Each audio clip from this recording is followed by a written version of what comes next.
Old Man and the Sea with 1 page a day, page 31st. Confidence, the time in the tavern at Casablanca when he had played the hang game with the great Negro from Cienfuegos, who was the strongest man on the docks.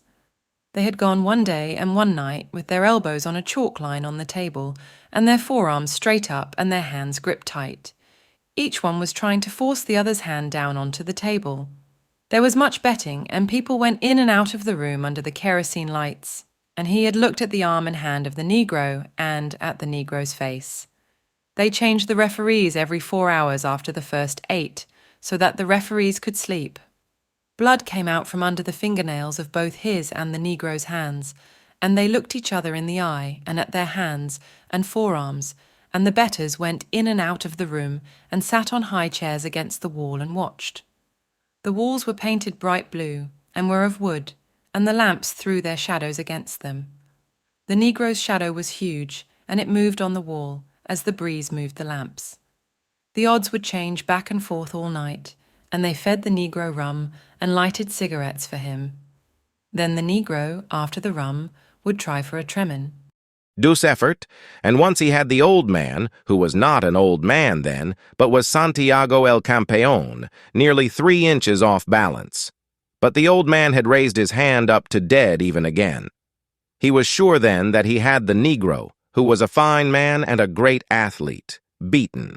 And at daylight, when the betters were asking that it be called a draw and the referee was shaking his head, he had unleashed his effort and forced the hand of the Negro down and down, until it rested on the wood. The match had started on a Sunday morning and ended on a Monday morning. Many of the betters had asked for a draw because they had to go to work on the docks loading sacks of sugar or at the Havana Coal Company. Otherwise, everyone would have wanted it to go to a finish. But he had finished it anyway, and before anyone had to go to work. For a long time after that, everyone had called him the champion, and there had been a return match in the spring.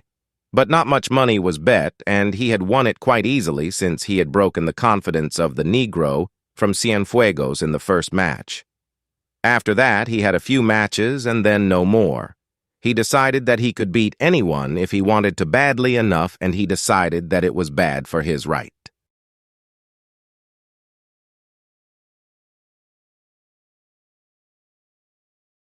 Old Man and the Sea with 1 page a day, hand for fishing. He had tried a few practice matches with his left hand, but his left hand had always been a traitor and would not do what he called on it to do, and he did not trust it. The sun will bake it out well now, he thought. It should not cramp on me again unless it gets too cold in the night. I wonder what this night will bring. An airplane passed overhead on its course to Miami, and he watched its shadow scaring up the schools of flying fish. With so much flying fish, there should be dolphin, he said, and leaned back on the line to see if it was possible to gain any on his fish. But he could not, and it stayed at the hardness and water-drop shivering that preceded breaking. The boat moved ahead slowly, and he watched the airplane until he could no longer see it. It must be very strange in an airplane, he thought. I wonder what the sea looks like from that height. They should be able to see the fish well, if they do not fly too high. I would like to fly very slowly, at 200 fathoms high, and see the fish from above.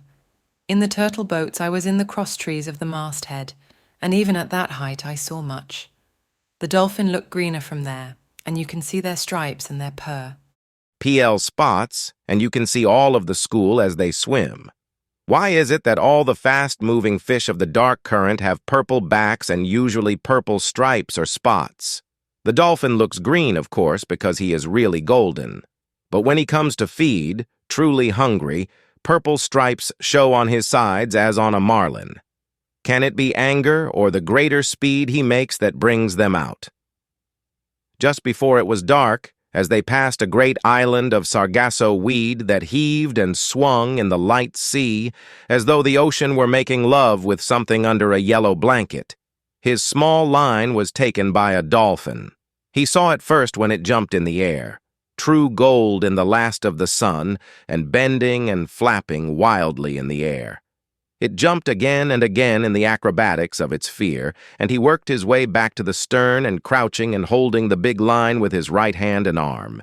He pulled the dolphin in with his left hand, stepping on the gained line each time with his bare left foot. When the fish was at the stern, plunging and cutting from side to side in desperation, the old man leaned over the stern and lifted the burnished gold fish with its purple spots over the stern. Its jaws were working convulsively in quick bites against Old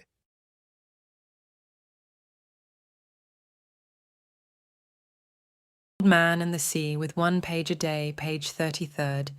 The hook in it pounded the bottom of the skiff with its long flat body, its tail and its head, until he clubbed it across the shining golden head, until it shivered and was still. The old man unhooked the fish, rebaited the line with another sardine, and tossed it over. Then he worked his way slowly back to the bow. He washed his left hand and wiped it on his trousers. Then he shifted the heavy line from his right hand to his left and washed his right hand in the sea while he watched the sun go into the ocean and the slant of the big cord. He hasn't changed at all, he said. But watching the movement of the water against his hand, he noted that it was perceptibly slower. I'll lash the 2 oars together across the stern, and that will slow him in the night, he said. He's good for the night, and so am I. It would be better to gut the dolphin a little later to save the blood in the meat, he thought. I can do that a little later and lash the oars to make a drag at the same time. I had better keep the fish quiet now and not disturb him too much at sunset. The setting of the sun is a difficult time for all fish. He let his hand dry in the air, then grasped the line.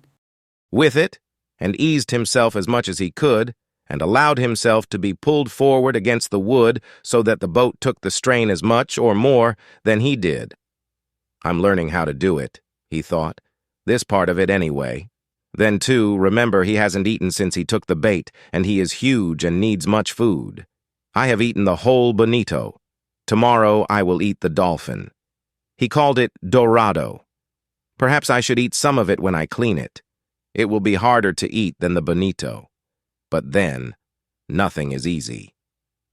How do you feel, fish? He asked aloud. I feel good, and my left hand is better, and I have food for a night and a day. Pull the boat, fish. He did not truly feel good because the pain from the cord across his back had almost passed pain and gone into a dullness that he mistrusted. But I have had worse things than that, he thought. My hand is only cut a little and the cramp is gone from the other. My legs are all right. Also now I have gained on him in the question of sustenance. It was dark now as it becomes dark quickly after the sun sets in September. He lay against the worn wood of the bow and rested all that he could. The first stars.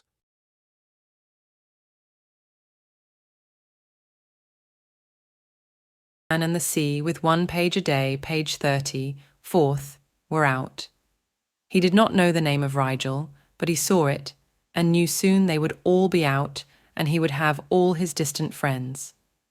The fish is my friend too, he said aloud. I have never seen or heard of such a fish, but I must kill him. I am glad we do not have to try to kill the stars. Imagine if each day a man must try to kill the moon, he thought. The moon runs away, but imagine if a man each day should have to try to kill the sun. We were born lucky, he thought. Then he was sorry for the great fish that had nothing to eat, and his determination to kill him never relaxed in his sorrow for him. How many people will he feed, he thought. But are they worthy to eat him? No, of course not. There is no one worthy of eating him, from the manner of his behavior and his great dignity. I do not understand these things, he thought. But it is good that we do not have to try to kill the sun or the moon or the stars. It is enough to live on the sea and kill our true brothers. Now, he thought, I must think about the drag. It has its perils and its merits. I may lose so much line that I will lose him, if he makes his effort and the drag. Made by the oars is in place and the boat loses all her lightness. Her lightness prolongs both our suffering, but it is my safety, since he has great speed that he has never yet employed. No matter what passes, I must gut the dolphin so he does not spoil and eat some of him to be strong.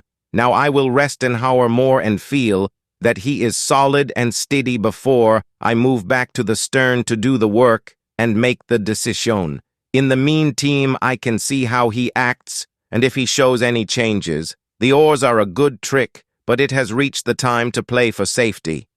He is much fish still, and I saw that the hook was in the corner of his mouth, and he has kept his mouth tight shut. The punishment of the hook is nothing. The punishment of hunger, and that he is against something that he does not comprehend, is everything. Rest now, old man, and let him work until your next duty comes. He rested for what he believed to be 2 hours. The moon did not rise now until late, and he had no way of judging the time. Nor was he really resting except comparatively. He was still bearing the pull of the fish across his shoulders, but he placed his left hand on the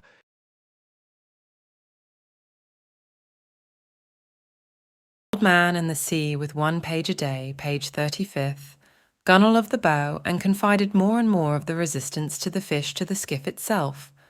How simple it would be if I could make the line fast, he thought. But with one small lurch he could break it. I must cushion the pull of the line with my body, and at all times be ready to give line with both hands. But you have not slept yet, old man, he said aloud. It is half a day and a night, and now another day, and you have not slept. You must devise a way so that you sleep a little if he is quiet and steady. If you do not sleep, you might become unclear in the head. I'm clear enough in the head, he thought. Too clear. I am as clear as the stars that are my brothers. Still I must sleep. They sleep, and the moon and the sun sleep, and even the ocean sleeps sometimes on certain days, when there is no current and a flat calm. But remember to sleep, he thought. Make yourself do it, and devise some simple and sure way about the lines. Now go back and prepare the dolphin. It is too dangerous to rig the oars as a drag if you must sleep. I could go without sleeping, he told himself, but it would be too dangerous.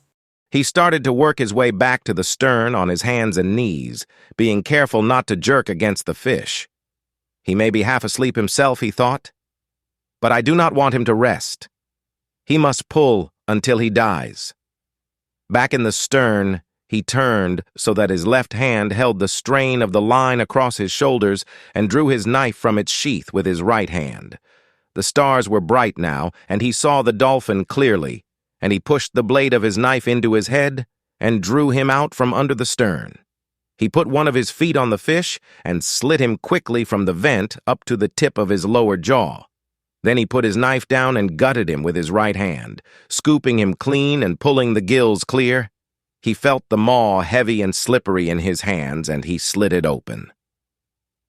There were 2 flying fish inside. They were fresh and hard, and he laid them side by side and dropped the guts and the gills over the stern. They sank, leaving a trail of phosphorescence in the water. The dolphin was cold and a leprous gray-white now in the starlight, and the old man skinned one side of him while he held his right foot on the fish's head. Then he turned him over and skinned the other side and cut each side off from the head down to the tail.